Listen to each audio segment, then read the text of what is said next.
India में पढ़ाई या फिर ओवरसीज एजुकेशन। यार ये डिबेट बहुत पुरानी है। इंडिया में पढ़ाई, ऑफ कोर्स इंडियन यूनिवर्सिटीज के अंदर एडमिशन लेके बैचलर्स या मास्टर्स कंप्लीट करना, एंड ओवरसीज एजुकेशन मतलब international education destinations like USA, Australia, New Zealand, of course Canada को टारगेट करके अपनी एजुकेशन वहां पे कंप्लीट करना। There is a segment of people, कुछ लोग हैं जो इसके फेवर में हैं, जो बोलते हैं कि ओवरसीज पढ़ना, इंटरनेशनल यूनिवर्सिटीज में पढ़ना is favourable for career, exposure मिलता है, बेटर टेक्नोलॉजीज मिलती हैं। एंड दूसरी तरफ वो सेगमेंट है जो इसके अगेंस्ट है, जो बोलते हैं कि ओवरसीज जाके पढ़ाई करना is wastage of money, they consider it anti national, anti patriotic. But what is the reality?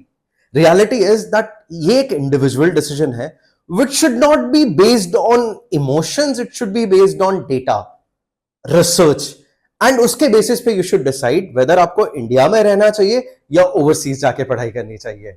Let's dig deep and find out.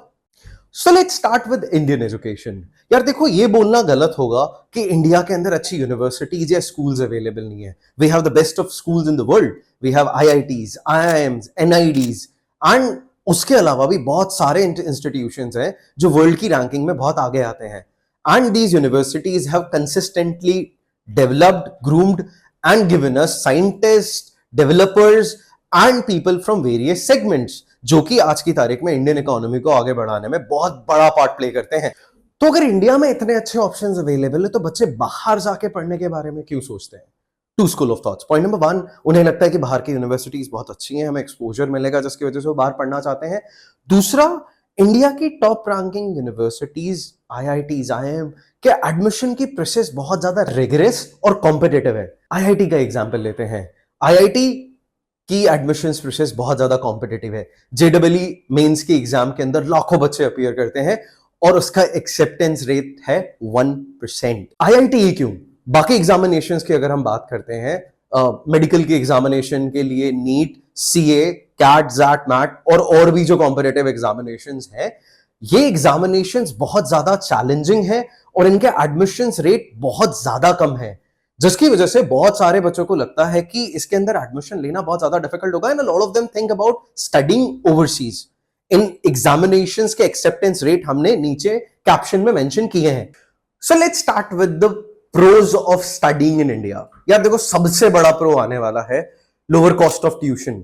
आप इंटरनेशनल एजुकेशन डेस्टिनेशन के कंपैरिजन में, इंटरनेशनल यूनिवर्सिटीज के कंपैरिजन में इंडियन यूनिवर्सिटीज की tuition fee को हमेशा on the lower side पाओगे। कुछ यूनिवर्सिटीज इंडिया में भी है जो 20 से 25 लाख रुपए साल के चार्ज कर रही हैं, लेकिन majority of them would be cheaper in comparison to international universities. Second, close to family, goes without saying. आप इंडिया के अंदर किसी भी यूनिवर्सिटी में पढ़ रहे हैं, आप अहमदाबाद से मुंबई चले गए, मुंबई से पुणे चले गए या बैंगलोर चले गए, तो भी आप कंपैरेटिवली अपने पेरेंट्स से काफी नजदीक हैं, ट्रैवल करना इजी रहता है। Point number 3 would be familiar environment. अगर आप आपके घर से ज्यादा दूर नहीं गए हैं तो जो एनवायरनमेंट है, जो लोग हैं, जो कल्चर है, वो बहुत फेमिलियर मिलेगा, तो एडजस्टमेंट, कल्चरल शॉक कंपैरेटिवली कम रहता है, जिसकी वजह से बच्चों के लिए सेटल हो पाना काफी इजी हो जाता है। Point number 4, India is a growing economy. आज की तारीख में अगर आप ग्लोबल लेवल पे देखो, आप बिजनेसेस की बात कीजिए, आप मैन्युफैक्चरिंग की बात कीजिए, इवन आप सोशल मीडिया की बात कीजिए, everybody wants to attract Indians, Indian economy, Indian people. आप मैन्युफैक्चरिंग की बात कीजिए, बहुत सारी मल्टीनेशनल कॉर्पोरेशंस आज की तारीख में इंडियन मार्केट एंटर करना चाह रही हैं। आप टेस्ला की बात कीजिए, यूएस की पूरी इकोनॉमी, गवर्नमेंट सब प्रेशराइज कर रहे हैं इंडिया को कि वो रिमूव करें अपने tariff so that they can enter Indian market. आप सोशल मीडिया की बात कीजिए, आज की तारीख में बहुत सारे कंटेंट क्रिएटर्स हैं जो इंडिया स्पेसिफिक कंटेंट क्रिएट करते हैं to attract Indians. So it is a growing economy, जिसकी वजह से यहां पे पढ़ने वाले बच्चों को बेनिफिट हो सकता है। Let's talk about some limitations of studying in India. सबसे इंपॉर्टेंट पॉइंट अगर डिस्कस करना है, दैट इज लिमिटेड एक्सपोजर। आप जब इंडियन यूनिवर्सिटीज में पढ़ते हैं, आप जब इंडियन करिकुलम पढ़ते हैं, आज की तारीख में बहुत सारी Indian universities, actually majority Indian universities वही करिकुलम रिपीट करती जा रही हैं जो डेकेड से चलता आ रहा है, उसके अंदर ज्यादा चेंज नहीं हुआ है। Point number 2 would be limited understanding of subjects from a practical stand point. हमें प्रैक्टिकल ज्यादा पढ़ाया नहीं जाता, मेजॉरिटी हमारा करिकुलम थियरी बेस पे चढ़ता है। इसी को अगर मैं आगे लेवल पे पकड़ूं तो इंफ्रास्ट्रक्चर की कमी होने के कारण बहुत सारी इंडियन यूनिवर्सिटीज बच्चों को बहुत ज्यादा टेक्निकल प्रोग्राम सिर्फ थियरी पार्ट में पढ़ाती है। आज there are colleges which are teaching aviation in 2 building के कैंपसेस में। You can not teach aviation in 2 building campuses. You need proper understanding of the technology as well as access to the equipments. Last point जो हमने initial video में discuss किया था, high competition.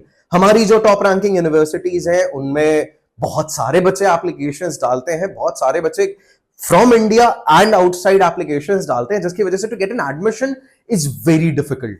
Now let's talk about some pros of studying overseas. सबसे पहला practical exposure. बहुत सारी international universities practical learning पे फोकस करती हैं, जिसकी वजह से करिकुलम इंडस्ट्री फोकस्ड होता है, unlike a lot of Indian universities जो कि डिग्री ऑन द वॉल के कंसेप्ट को फॉलो करती हैं। Number 2, advance technologies. बहुत सारी इंटरनेशनल यूनिवर्सिटीज को प्राइवेट और पब्लिक सेक्टर से फंडिंग्स मिलती हैं, जिसकी वजह से वो बहुत सारे फील्ड्स में रिसर्च में इन्वॉल्व हो सकती हैं। यही पैसा यूज होता है बेटर इंफ्रास्ट्रक्चर, बेटर टेक्नोलॉजीज, जो कि हेल्प करता है उनके स्टूडेंट्स को to be ahead of the competition. तीसरा इंपॉर्टेंट पॉइंट है ग्लोबल नेटवर्किंग। जब आप किसी अच्छी इंटरनेशनल यूनिवर्सिटी में एडमिशन लेते हैं, वो यूनिवर्सिटी अट्रैक्ट करती है स्टूडेंट्स को फ्रॉम अक्रॉस द ग्लोब। आपको डिवर्स कल्चर सीखने का मौका मिलता है, आपको मौका मिलता है एक्सपोजर लेने का अलग अलग इंडस्ट्रीज का, जो कि अलग अलग कंट्रीज से बिलोंग करती हैं। चौथा पॉइंट, हायर आरओआई। ये थोड़ा सा कंट्रोवर्शियल पॉइंट हो सकता है, लेकिन अगर आप किसी अच्छी इंटरनेशनल यूनिवर्सिटी से पढ़ के निकले हो, आपके पैकेज ज्यादा होने के चांसेस बहुत हाई होते हैं, जिसकी वजह से जो इन्वेस्टमेंट है वो जस्टिफाई हो सकता है। So we discuss the pros and cons of studying in India versus overseas. Now let's talk about the salary packages. अगर आप अपनी एजुकेशन इंडिया से कंप्लीट करते हैं, BBA leads to a salary of 3 to 4 lakh, BTech or BE leads to a salary of 3 to 6 lakh, MBA or graduate studies in management domain leads to a salary package of 8 to 10 lakh. Figures as per famous job portals. Now let's talk about some numbers overseas. अगर हम USA की बात करते हैं, BBA की average salary is around 45,000 USD to 65,000 USD. BTech BE के domain की average annual salary है around 90,000 USD and MBA graduates या बिजनेस ग्रेजुएट्स की सैलरी जा सकती है up to $100,000 and these are entry level jobs.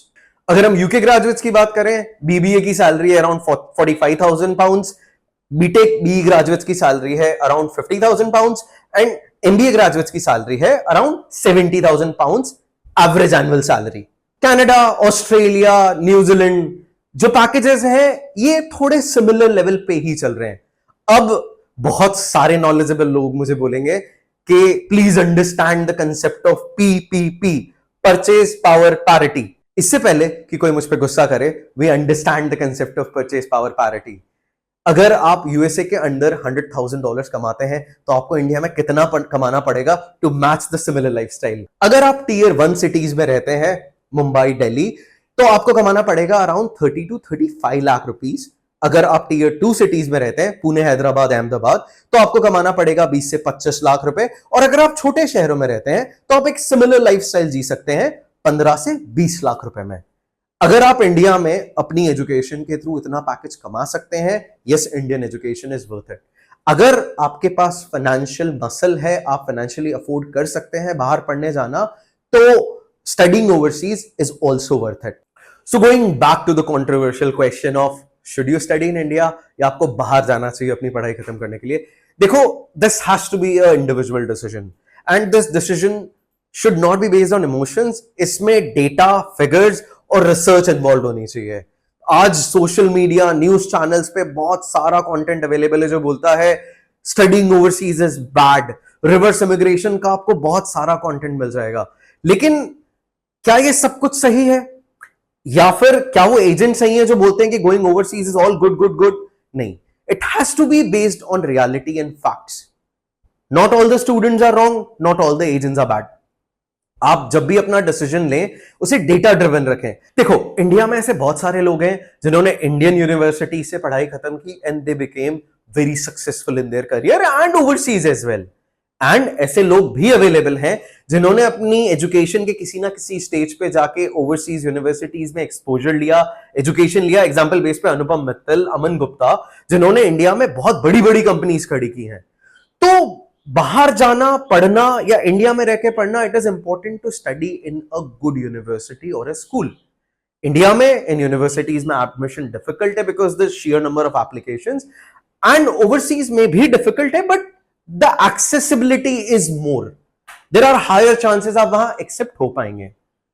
To sum it all up, ये decision आपके फाइनेंशियल्स, आपके फैमिली बैकग्राउंड और आपकी करियर एस्पिरेशंस को नजर में रखने के बाद लेना चाहिए. To know more, please connect with us at student central and let's talk it out.